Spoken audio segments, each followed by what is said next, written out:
Don't forget, people, like, follow, subscribe, share, and watch. Meaning watch the videos that are posted. You know, that thing. Let's go. We're going. We're going. All right. Welcome to Randsanity, episode 250. 250. I've done this for 250 days straight. I get notifications from TikTok that says, you are beating 100% of other streamers. I guess no one consistently does this every single day for, like 30 minutes every day. I have not missed a day in 250 days. So, all right. I was just talking with Razor in Florida, who says it is cold there at 60 degrees or 40 degrees, whatever. I'm in Ohio, in Columbus, and it's in the 20s, but it's going to go down to single digits again. And this weekend is going to be miserably cold once again with a wind chill minus 15. So, yeah. Not excited about that. Not excited about a super cold weekend once again. I will try and not be outside, and I will definitely be putting a fire in the fireplace for Super Bowl Sunday. All right. Well, for Super Bowl Sunday, let's start off with something because Green Day will take the field on Sunday. And, I'm hoping that they're going to play some of the songs that probably won't happen. All right. You have 5 years in your work and we still were called. Oh, man, that sucks. I'm so sorry to hear that. I've got the heaters going and everything else because it's cold. Well, Green Day is going to take the field on Sunday, the February 8th, during the pre-game, pre-warm-up ceremony celebrating 60 years of Super Bowl. Supposedly, they're going to be playing some big, recognizable hits prior to the hometown California game. But if I was in charge of Green Day set list, here's 3 tracks that would be great. I don't know if they'll do it, but let's see. Let's start with Welcome to Paradise. That was re-recorded on Green Day's 1994 major label debut, Dookie, and it would fit perfectly in a pregame gig playing in California. The song is basically an ode to the abandoned Oakland warehouse Green Day lived in together with a bunch of other punks and artists. They lived there after moving out of their parents' houses in the early days of the band. Welcome to Paradise is a structured, almost like a letter sent back home telling mom and dad about all the fun times they're having in their possibly condemned new home. It's surprisingly wholesome, as well as being a straight up and down banger. All right, so come on, let's do it. Let's get Welcome to Paradise. They could also do Nice Guys Finish Last. Okay, Nice Guys Finish Last would be a good addition to the concert happening right before a football game.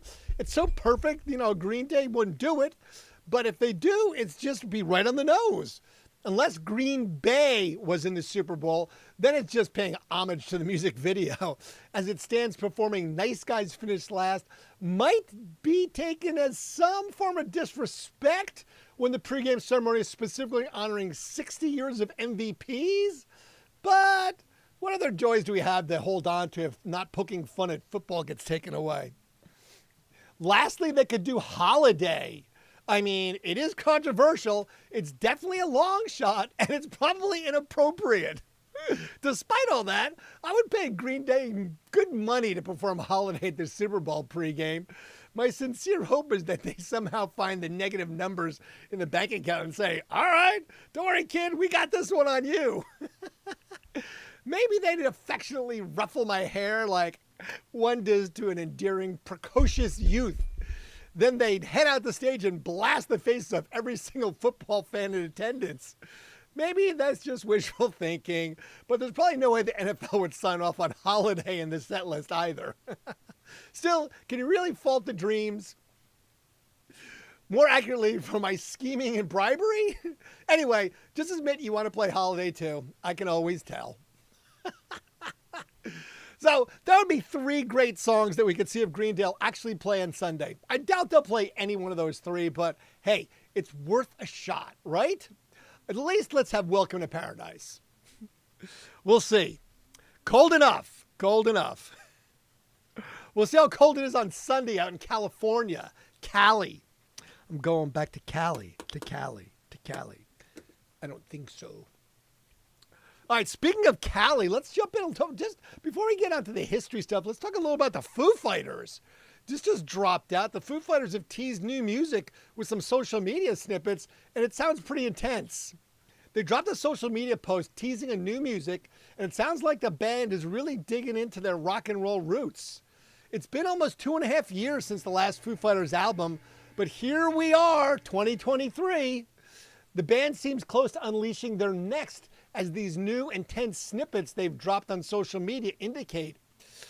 2 days ago, on February 4th, the band shared a post that appears to tease several new songs across a short video clip. If my ears are to be believed, the tunes really lean into the band's heavier garage rock dynamics. Lots of crashing drums, aggressive rips, and a lot of Dave Grohl screaming. The Foo Fighters have been through quite a bit over the past few years. Ahead of releasing But Here We Are in 2023, they announced legendary drummer Josh Freese as the new member of the band. Then, just 2 years later, Freese revealed he's been fired. In 2025 feature of the New York Times, actually, Freese offered some perspective on his time with the band, saying, "It wasn't music that I really resonated with." He went on to confess that he believed his dismissal was more of an issue with their management.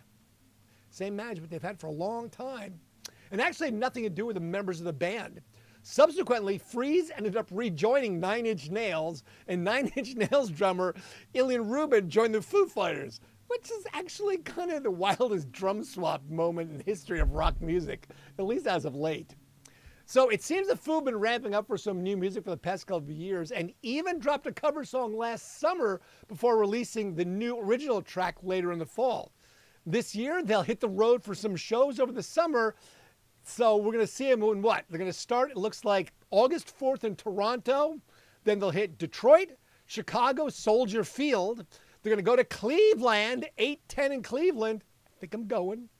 Then they're going to Philly, Nashville, DC, Fargo, Saskatchewan, Alberta, BC, and then they're playing Allegiant Stadium, 9/26 in Las Vegas, Nevada. Some of the shows, they're going to have Queens of the Stone Age with Jenny Beth, Mannequin Pussy, and Gouge Away. So get your Foo Fighter ready because they're back this summer. So if you're a Dave Grohl fan like I am, you want to get in and see that show once again. All right, let's see what else we got going on here. Don't forget, like, follow, subscribe, share, and watch. All those things. It keeps telling me to tell you that. So I'm just doing what it says, man.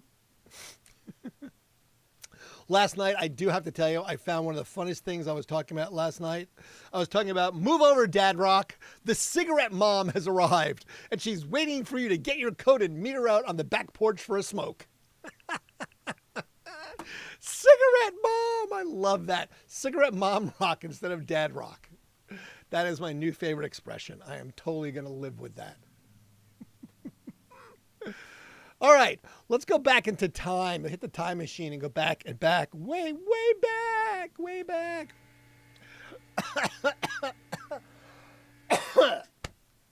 All right, go back to 1958 when George Harrison joined the Liverpool group The Quarrymen on February the 6th, 1958. That's when George Harrison joined them. The group were named after Lennon's school feature, John Lennon, Paul McCartney, Len Gary, Eric Griffiths, and John Lowe. That was the original Quarrymen lineup.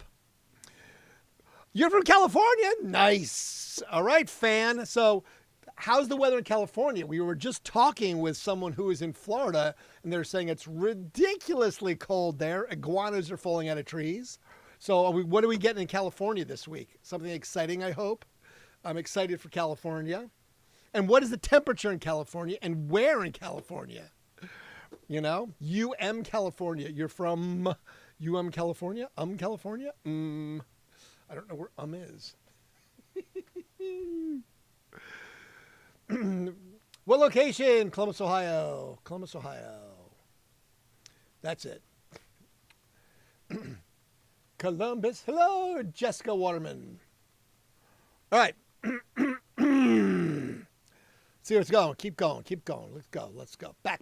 Focus. I'm working. Try my best. Okay. Click that back up and go. 1965, the Righteous Brothers started a 2-week run at #1 on the U.S. singles chart with the Phil Spector. Thank you for murdering Lana, Phil. You've lost that lovin' feeling. The song was also #1 in the UK for the duo, who were not related in any way. The Righteous Brothers are not actually brothers. Bastards. You would think that they were brothers, but they weren't. They just lied to us all those years. The Rolling Stones' second album, Rolling Stones #2, started a 3-week run at #1 on the UK chart. The album followed its predecessor's tendency to largely feature R&B covers. However, it did not contain 3 compositions from the still developing Mick Jagger, Keith Richards songwriting team. Pink Floyd were photographed for the weekly British girls magazine Jackie in 1967. The magazine was the best-selling teen magazine in Britain for 10 years. The best ever selling issue was the 1972 special edition to coincide with the UK tour of American singer David Cassidy. He's from the Monkees. No. David Cassidy is from the Partridge Family. Sorry, Davy Jones of the Monkees. David Cassidy is from the Partridge Family, of all things. Daydream believer. Yeah. In 1971, Led Zeppelin announced a small UK club tour, which would see the groups playing universities and small venues with ticket prices under $10. Zeppelin manager Peter Grant said, "We decided to do clubs and forget about the bread and the big concert halls." How nice of them. Wasn't that a beautiful thing? Now, this guy, Hugo Montenegro, he was the composer for the 1968 UK #1 and US #2 singles, The Good, the Bad, and the Ugly, for the soundtrack from the Clint Eastwood spaghetti western films. He worked for RCA Records, producing a series of albums and soundtracks and television themes, including 2 volumes of music from The Man from U.N.C.L.E. Wah, wah, wah. Hugo Montenegro. Well, he died. That's why I brought it up. He died on this day, 2/6, the 6th of February in 1981. So that was the whole point. In 1982, Kraftwerk were #1 in the UK singles chart with The Model, Computer Love, the first German act to score a UK #1 single. The single spent 21 weeks on the UK chart, as I listened to Kraftwerk earlier tonight. In 1982 as well, the Jay Giles Band started a 6-week run at #1 on the US singles chart with Centerfold, the band's only US #1.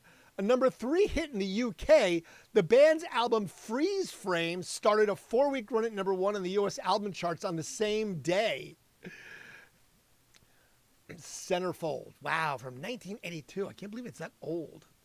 Well, I mean, hell, everything's that old at this point, right? Nothing is new. Everything is old. But yes. Now, this is just, the Jamaican sound engineer, his name was King Tubby. He died on this day in 1989. That's it. I'm just going to leave it at that. 1990, Billy Idol suffered serious injuries when he failed to stop at a stop sign on his motorcycle and crashed his Harley Davidson into a car in front of him. Oh, Billy Idol with that crazy lip. What are you doing, Billy Idol? Not stopping at a stop sign, apparently. Crashing. Oh, Chuck Berry. Oh, buddy, this is par for the course and par for the times. I don't know what list we're going to find you on, but in 1990, Chuck Berry, over 200 women filed court actions against Chuck Berry after it was alleged that he had been secretly filming women in the toilets of the restaurant that he owned. Chuck, what is up with that, buddy? Come on. Yikes. No bueno. None whatsoever. There's zero bueno with that one. Oy, oy, oy, oy, oy. Carl Wilson from the Beach Boys died on this day in 1998. He died at the age of 51 after a long battle with cancer. He sang lead vocals on God Only Knows, Good Vibrations, and I Can Hear Music. He also sang backing vocals on Elton John's Don't Let the Sun Go Down on Me. Carl Wilson, 1998. Don't let the sun go down on me. Wah, wah, wah. Now, this I had no idea. I don't know everything, but this one I did not know. Australian singer Falco, Johan Holzel, was killed in a road accident after his car collided with a bus.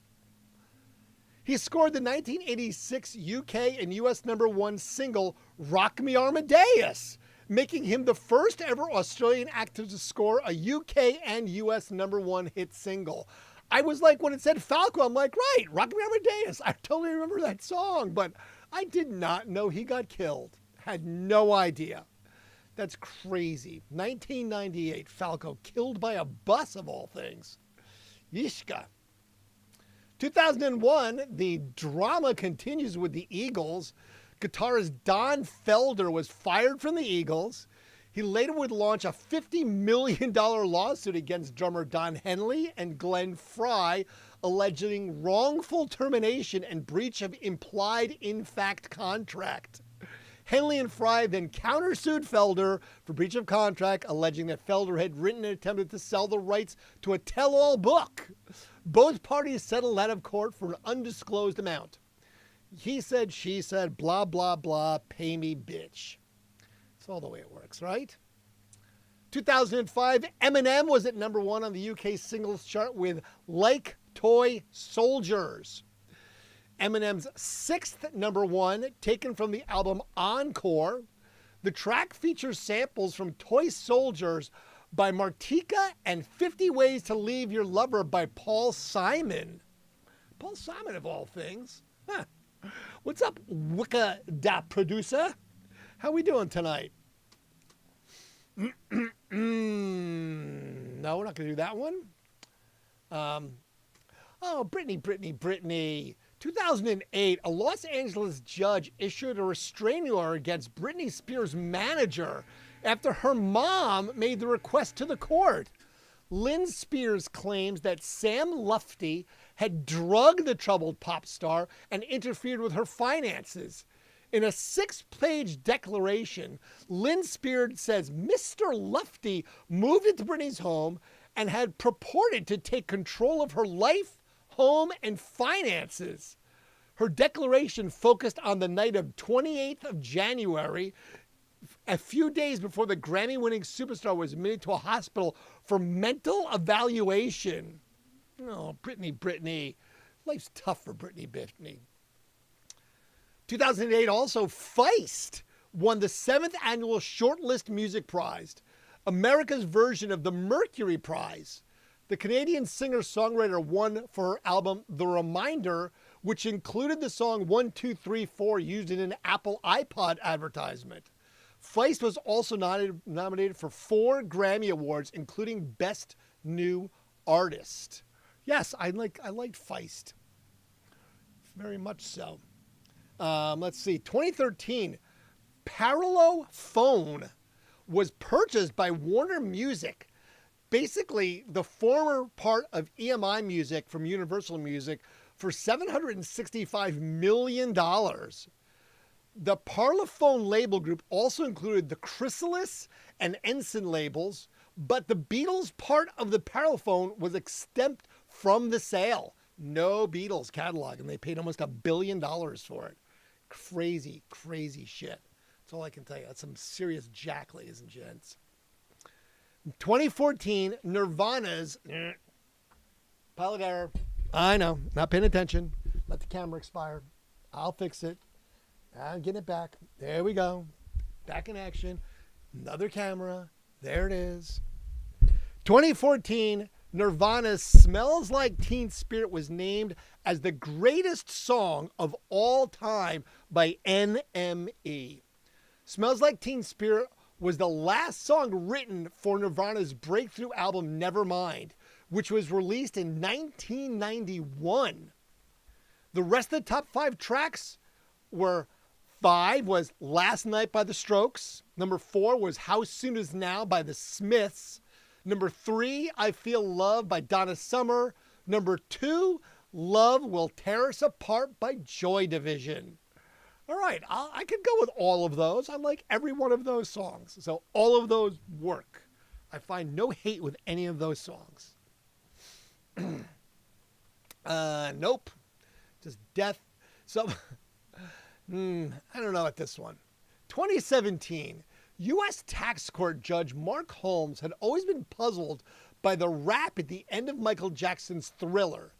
So when the star's former lawyer, John Branca, appeared in front of him, he took the opportunity to settle the matter. What exactly does the funk of 40,000 years mean?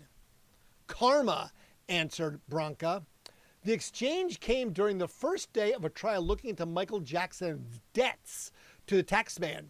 The IRS claimed that Jackson's estate owed over $700 million in taxes and penalties, a massive chunk of the state's estimated $1 billion fortune. It put Jackson's team in a strange position of arguing the star was worth much less after his image was tarnished by accusations of, skin bleaching and drug use. I don't know. I mean, he sold his shit for a lot of money, so all that just is. Michael Jackson, what are you going to do? All right, let's see. We can do births or deaths. But first, we're going to do, how about this one? I saw this, I was like, oh man, really? That's going to happen? Well, our friend, the man himself, we're not going to take it anymore. Dee Snider announces the resignation from Twisted Sister due to degenerative pain. The legendary Twisted Sister Dee Snider has announced his resignation from the band and the cancellation of their 50th anniversary shows.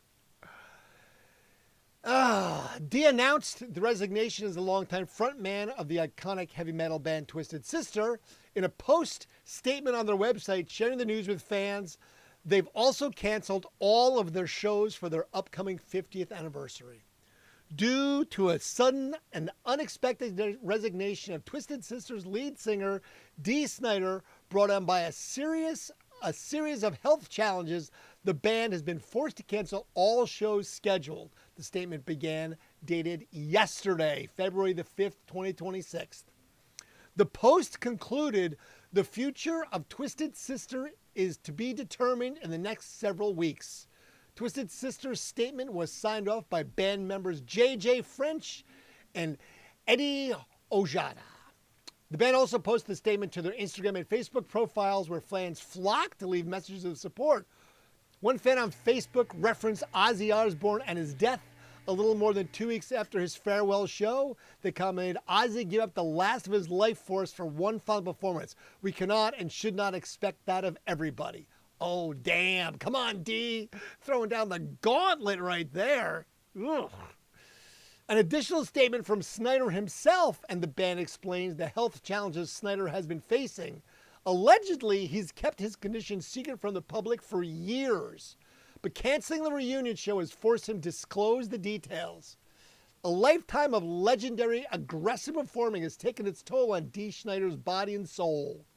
The statement begins, unbeknownst to the public until now, Snider, 70, suffers from degenerative arthritis and has had several surgeries over the years to just keep going, able to only perform a few songs at a time in pain. The post continued, adding insult to injury.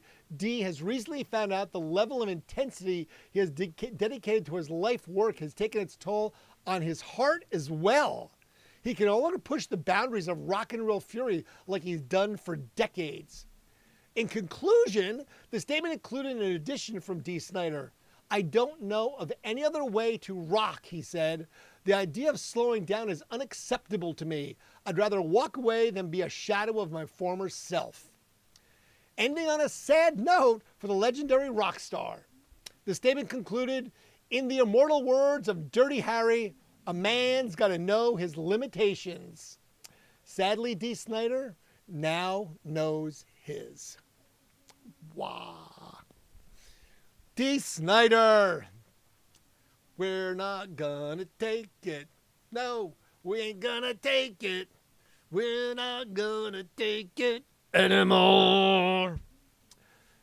I guess we are gonna take it because D's not gonna give it to us anymore. That's just where it's gonna be. All right, births and deaths. Born on this day, Zsa Zsa Gabor slapped a cop in Hollywood, California, and went to jail for it. She died in 2016. She would have been 109 years old today. Good job, Zsa Zsa. Patrick McNee, John Sneed on the Avengers. He died in 2015, but he would have been 104 today. Rip Torn, he lived to be 95, but he died in 2019. Mike Farrell, 87 today. He was BJ Honeycutt on MASH. Tom Brokaw, newsman, 86 years old today. Charlie Helton, 32. He's Jonathan on Stranger Things. Bob Marley. Bob Marley, birthday today.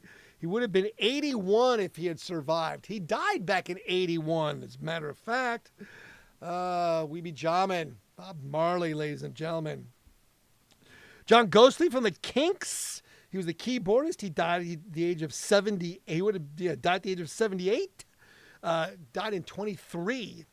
Axl Rose, 64 years old today. Guns N' Roses, Axl Rose. My God, he looks like an old woman.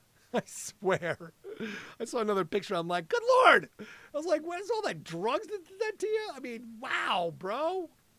Just not looking your best. Just saying, not looking your best there, my friend.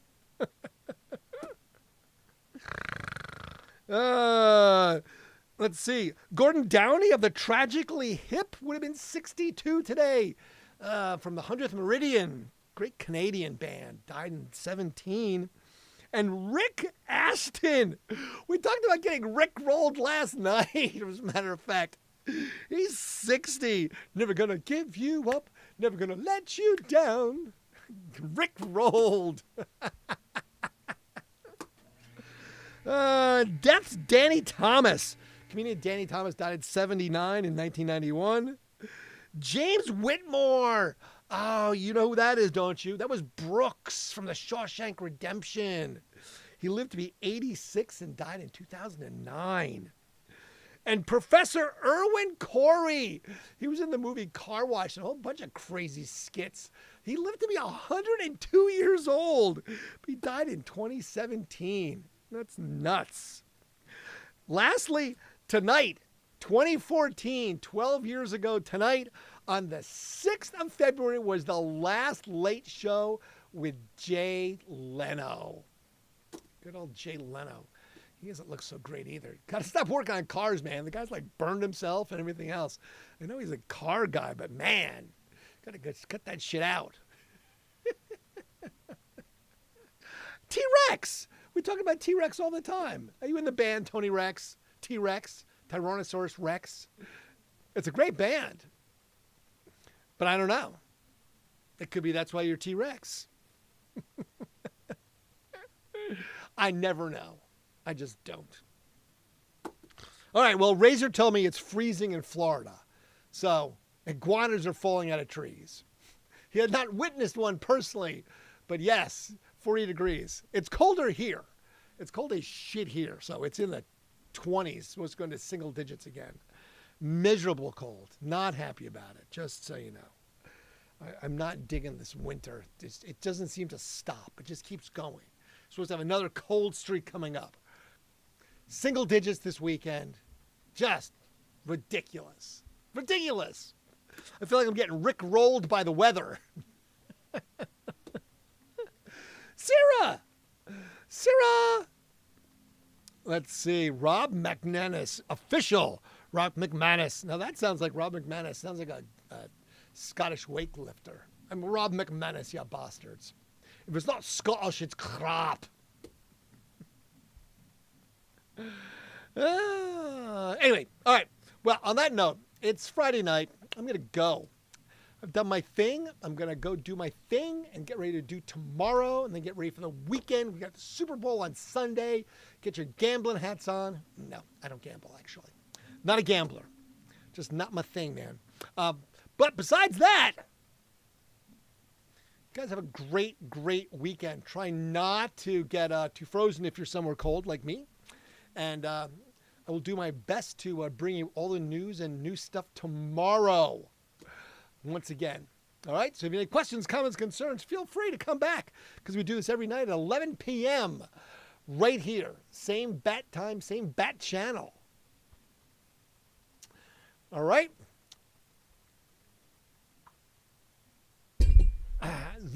I moved to this camera to say goodbye. So here I am to say goodbye, to say goodnight, to say farewell, to say thank you and be grateful for all of your participation and for stopping in. So, take care. See you tomorrow. And if you need something, just let me know. I'm here for you. But for now, we're just going to fade to black.